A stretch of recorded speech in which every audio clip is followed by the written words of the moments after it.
You didn't slam the door. You didn't scream. You didn't make a scene.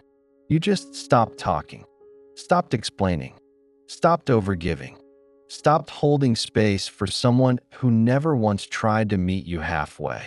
And in that silence, something shifted, not just in them, but in you. Because silence isn't just the absence of sound. It's the presence of everything you were too tired to keep repeating. It's the emotional boundary you never dared to draw, finally holding its line. It's the language of the empath who has nothing left to prove. They thought you'd always be there, because you always had been. No matter how many times they withdrew, you returned. No matter how many times they distanced themselves, you reached in. No matter how many times they pushed, you softened. They didn't see your silence coming, because they were used to your voice filling in the gaps they left empty. But then something inside you broke, not out of anger, not out of revenge, but out of a sacred, aching truth. This is not love. This is emotional exile. And you finally stopped waiting to be seen, stopped waiting for an apology that would never come, stopped shrinking your needs just to keep the peace. And the moment you went silent, they felt it. Not right away, because avoidants don't process pain in real time. They compartmentalize. They rationalize. They tell themselves, they're just being dramatic. They'll come back. They always do. I didn't do anything wrong. Until one day, they check their phone and there's nothing from you. No check-ins, no long paragraphs, no emotional labor, just space. And for the first time, your absence starts to speak louder than all the love you used to give. That's when they panic, because they weren't ready for your silence to mean it's over. You see, people with avoidant attachment styles don't fear losing others. They fear losing control. And your silence is the moment they realize they have none. But this story isn't really about them. It's about you. About the moment you stopped trying to be enough for someone who never learned how to receive love without pushing it away. So now comes the great question. What really happens when the empath goes quiet? Why does your silence affect them more deeply than all your words ever could? And what changes in them and in you when the dynamic finally breaks?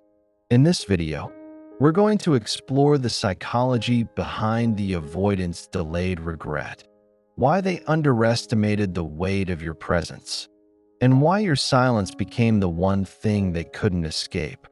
We'll uncover the hidden roots of this push-pull dynamic, the emotional toll it takes on the empath, and the unexpected power that emerges the moment you stop chasing. Because sometimes, the most powerful thing you'll ever say is nothing at all.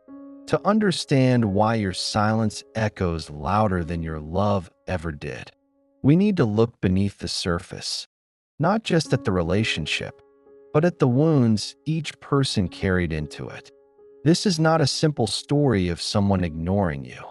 This is the deeper tragedy of avoidant attachment and the empathic soul who kept trying to break through the wall.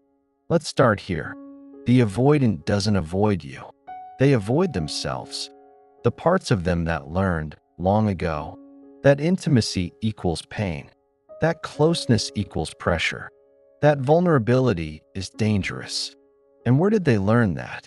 Usually in childhood, in environments where emotional expression was met with rejection, ridicule, or emotional absence, where showing need was labeled weakness, where connection came with a cost. So they did the only thing they could. They shut it down. They built a fortress around their heart, not out of malice, but out of necessity, a survival response. Now fast forward to adulthood. They meet someone like you, an empath, someone open, loving, emotionally available. You offer the very thing they crave, intimacy.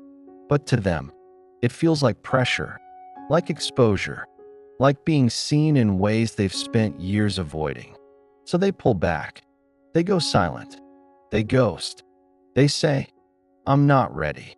They tell you, "You're too intense." When in reality, what they mean is, "You're touching parts of me I've spent my whole life trying to keep hidden." And what does the empath do in response? You lean in. You hold space. You wait. You explain. You try to decode their silences, soothe their fears, prove that your love isn't here to harm them. But here's the hidden dynamic. The more they retreat, the more you reach. And the more you reach, the more they feel overwhelmed. Not because of you, but because of everything unresolved within them. And this is where the psychological loop begins. Avoidants feel safest when they're at a distance. Empaths feel safest when they're connected. So you both keep dancing in opposite directions. You're speaking the language of presence. They're fluent in the dialect of withdrawal. But what no one tells you is this: your empathy can become your entrapment. Because empaths often believe that if they love harder, they can heal the avoidant. That if they just show enough patience, kindness, and understanding, the avoidant will finally open up. But it doesn't work like that. Because healing isn't something you can give someone. It's something they must choose. And many avoidants don't choose healing until the person who loved them most is gone. Carl Jung once said, "People will do anything, no matter how absurd, to avoid facing their own souls." And that's exactly what the avoidant does. They avoid themselves, their emotions, their fears, their memories, by avoiding you. And here's where your silence becomes something revolutionary. Because your silence isn't just an absence of communication. It's a mirror, a reflection, a confrontation. When you go silent, they no longer have your energy to buffer their discomfort. They can't project onto you. They can't blame you for pressuring them. They can't hide behind your words. They're left with themselves. And that's what terrifies them most. But here's the part they never saw coming. You were healing, too. Your silence wasn't a punishment.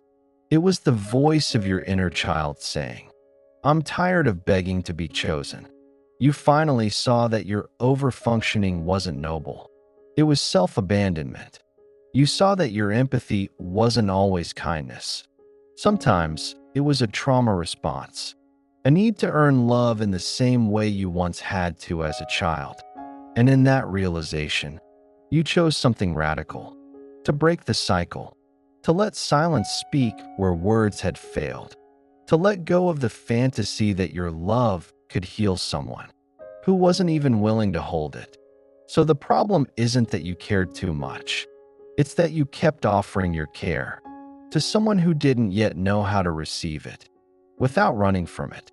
And now, your silence isn't just distance. It's protection. It's wisdom. It's the moment you finally came home to yourself. They didn't notice it at first. Your silence, to them, it was just another quiet moment in the cycle. Another emotional reset button they assumed you'd eventually abandon, again, by coming back with softness, care, and your usual, "Hey, are you okay?" But this time was different. This time, you didn't come back. No long message. No emotional explanations. No trying to fix what they wouldn't even admit was broken. Just stillness. And the stillness became unbearable. For the avoidant, silence used to be their weapon. Now it's their mirror. And in that mirror, they see all the things they avoided. The conversations they never had. The affection they always pushed away. The softness they couldn't receive. The person, you, they assumed would always be waiting. What they never realized was that every time you reached out, you were giving them a choice. To come forward. To meet you. To be seen. And every time they turned away, you got closer to leaving for good. But avoidants rarely track time in emotions. They track it in distance. And by the time your silence becomes noticeable, it's already too late. Now they feel what they've avoided all along. The ache of absence, not just missing you, but realizing what you were. You weren't just someone who cared. You were the emotional anchor in their chaos. You were the space where they didn't have to pretend. You were the warmth they never thought they needed, until it was no longer there to come home to. Now they sit with a new kind of silence, one that they didn't choose. And that silence doesn't feel peaceful. It feels punishing, because now they have to do what you were doing the whole time. Sit with the discomfort. They start questioning, why haven't I heard from them? Did I push them too far? Are they really done with me? And beneath all those questions is the one they don't want to face. Did I ruin the only thing that was ever real? This is what makes your silence so powerful. Not because it's revenge, but because it removes the emotional scaffolding they were leaning on, you. They were depending on your compassion, your softness, your predictability. And now, with all of that gone, they have to feel what you felt. Confusion, longing, the sting of being left hanging in uncertainty. The consequences of avoidant behavior aren't immediate. They're delayed pain. Pain that comes flooding in after the space grows too quiet. When the texts don't come. When no one is there to translate their detachment into forgiveness. When they realize their silence, once a shield, is now the reason they're alone.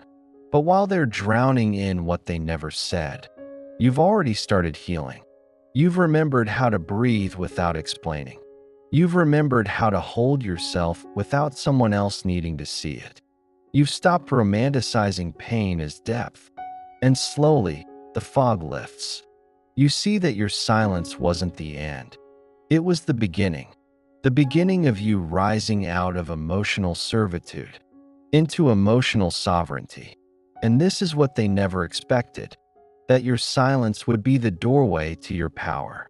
They thought you needed them. But what you really needed was peace. They thought you'd beg, but what you really did was rebuild.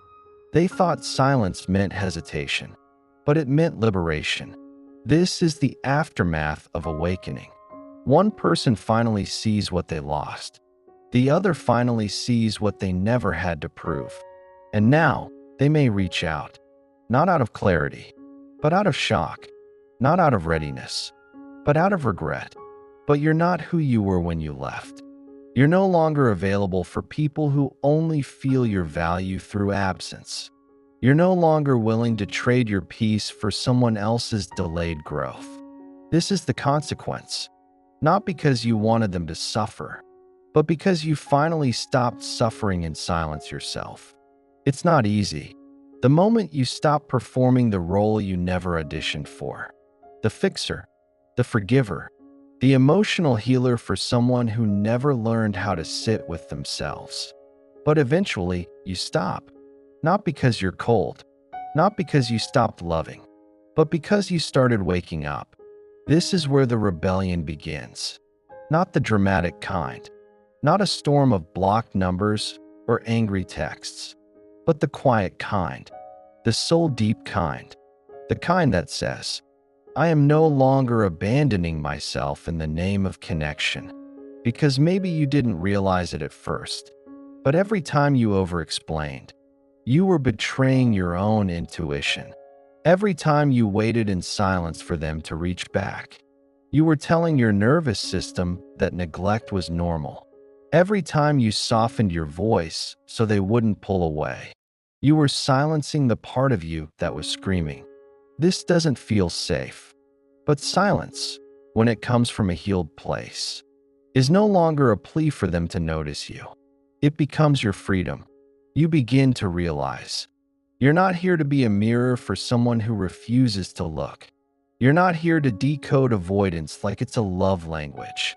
You're not here to stretch your heart around someone else's emotional immaturity. And this is the real rebellion. You stop choosing potential. You start choosing peace. You stop needing closure from the person who fractured you, because you become the closure. And it doesn't happen all at once. Reclaiming yourself is layered. It's subtle. It shows up in the smallest of moments. When you stop rereading the old messages. When you don't check their page to see if they noticed your silence. When you feel the urge to reach out. And don't. Not out of spite, but because you realize what you were craving was never them. It was emotional safety. And the safest place now is inside your own self-trust. You begin to walk differently, not lighter, but rooted, not harder, but clearer. You start asking new questions. What part of me believed I had to earn love? Where did I learn that my silence was my only power? How can I give to myself what I kept waiting for them to give? This is the turning point. The rebellion isn't in whether they come back. It's in whether you do. Back to yourself. Back to your truth. Back to the version of you that doesn't fear abandonment. Because you've stopped abandoning yourself. You begin to mother the parts of you that only knew love through hypervigilance. You father the parts of you that needed someone steady and never had it. You sit with your pain not as a victim, but as a witness. And you finally say, I am not responsible for healing someone who chose distance over intimacy. That's the rebellion. To let them go, without clinging to the fantasy that one day they'll realize. To love yourself, without needing them to love you back. To rebuild not in response to their absence, but in celebration of your wholeness. And if they return, you'll meet them with clarity, not longing. You'll hear their words, but you'll be listening from a healed place. No tension in your chest, no spark of false hope, just truth. And maybe they'll say they miss you. Maybe they'll finally understand what they lost. But you'll already have gained something far more sacred. The version of you who no longer waits to be chosen. Because the silence you once used as protection has become your sanctuary. There's a moment in the healing process where the pain no longer stings.